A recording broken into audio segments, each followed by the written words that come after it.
മറ്റൊരു വാർത്തയിലേക്ക്, ആര് പൂരം കലക്കി എന്നതിന്റെ ഉത്തരത്തിനായി ഇനി തൃശൂരിൽ നടക്കേണ്ടത് സമഗ്ര അന്വേഷണം. DGPയും 2 ADGPമാരുമാണ് അന്വേഷണത്തിന് നേതൃത്വം നൽകുക.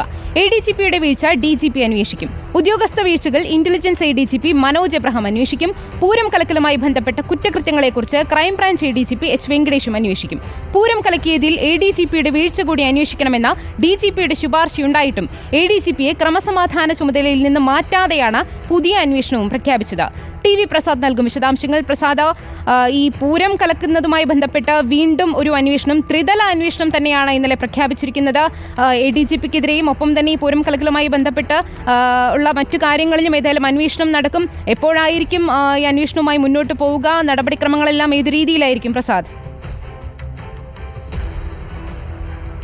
ഇത്തവണത്തെ തൃശ്ശൂർ പൂരം കലക്കിയത് തന്നെയാണ് ഇന്നലെ സംസ്ഥാനത്തിൻ്റെ മുഖ്യമന്ത്രി തന്നെയാണ് പറഞ്ഞത്.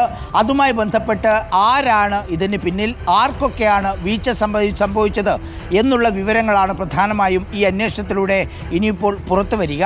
അങ്ങനെ അന്വേഷിക്കുമ്പോൾ ADGPമാരും അതുപോലെ തന്നെ DGPമാരും അങ്ങനെ ത്രിതല അന്വേഷണമാണ് നടക്കുന്നത്.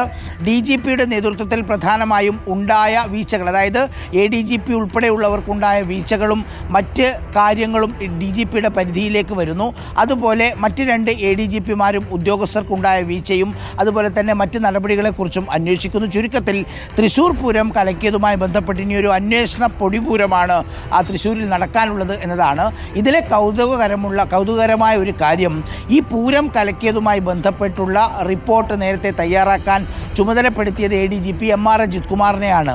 അന്ന് റിപ്പോർട്ട് MR അജിത് കുമാർ അന്വേഷിച്ച് കൊടുക്കാതെ പൂഴ്ത്തി. പിന്നീട് PV അൻവർ വിവാദ കൊടുങ്കാറ്റ് ഉയർത്തിയ സമയത്താണ് തൃശ്ശൂർ പൂരവും വലിയ വിവാദമായതും MR അജിത് കുമാർ RSS നേതാക്കളെ കണ്ടത് വലിയ ചർച്ചയായതും. അതിന് പിന്നാലെയാണ് ഇക്കഴിഞ്ഞ സെപ്റ്റംബർ മാസം 23-ാം തീയതി ADGP MR അജിത് കുമാർ DGPക്ക് റിപ്പോർട്ട് കൈമാറുന്നത്. അങ്ങനെ റിപ്പോർട്ട് കൈമാറിയപ്പോൾ തന്നെ DGP ആ റിപ്പോർട്ട് പരിശോധിച്ച് ആഭ്യന്തര സെക്രട്ടറിക്ക് കൈമാറി. അങ്ങനെ DGP കൈമാറുമ്പോൾ തന്നെ MR അജിത് കുമാറിൻ്റെ ഭാഗത്തുനിന്നുണ്ടായ വീഴ്ചകളെക്കുറിച്ച് ആ റിപ്പോർട്ടിൽ വളരെ വ്യക്തമായി പറഞ്ഞിരുന്നു. മാത്രമല്ല, ഒരു തുടരന്വേഷണത്തിനുള്ള ശുപാർശ ചെയ്തുകൊണ്ടായിരുന്നു DGPയുടെ ആ റിപ്പോർട്ട് കൊടുത്തത് എന്നുള്ളതാണ് പ്രധാനപ്പെട്ട കാര്യം. ഇതിൽ ADGP MR അജിത് കുമാറിൻ്റെ വീഴ്ചകളും അന്വേഷിക്കണം എന്ന് ആ റിപ്പോർട്ടിൽ ഉണ്ടായിരുന്നു. അങ്ങനെ റിപ്പോർട്ട് ആഭ്യന്തര സെക്രട്ടറിയുടെ കയ്യിലെത്തി. ആഭ്യന്തര സെക്രട്ടറി അത് മുഖ്യമന്ത്രിക്ക് കൈമാറി. പക്ഷേ ഇത്ര ദിവസമായിട്ടും അതിലൊരു നടപടിയും എടുത്തിരുന്നില്ല. ഏറ്റവും ഒടുവിൽ ഇന്നലത്തെ മന്ത്രിസഭാ യോഗമാണ് അതിലൊരു തുടരന്വേഷണത്തിൻ്റെ തീരുമാനത്തിലേക്ക് മുഖ്യമന്ത്രി പോകുന്നത്.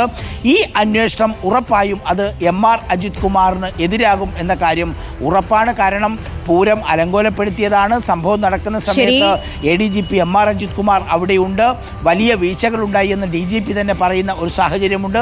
തീർച്ചയായും ഇനിയിപ്പോൾ പൂരവുമായി ബന്ധപ്പെട്ട അന്വേഷണം ഏറെ പ്രധാനപ്പെട്ടതാണ്. എന്താകും 3 മുതിർന്ന ഉദ്യോഗസ്ഥരുടെ റിപ്പോർട്ട് എന്നതാണ് കേരളം കാതോർക്കുന്നത്.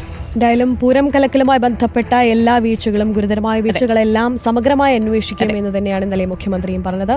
TV പ്രസാദാണ് വിശദാംശങ്ങൾ നൽകിയത്.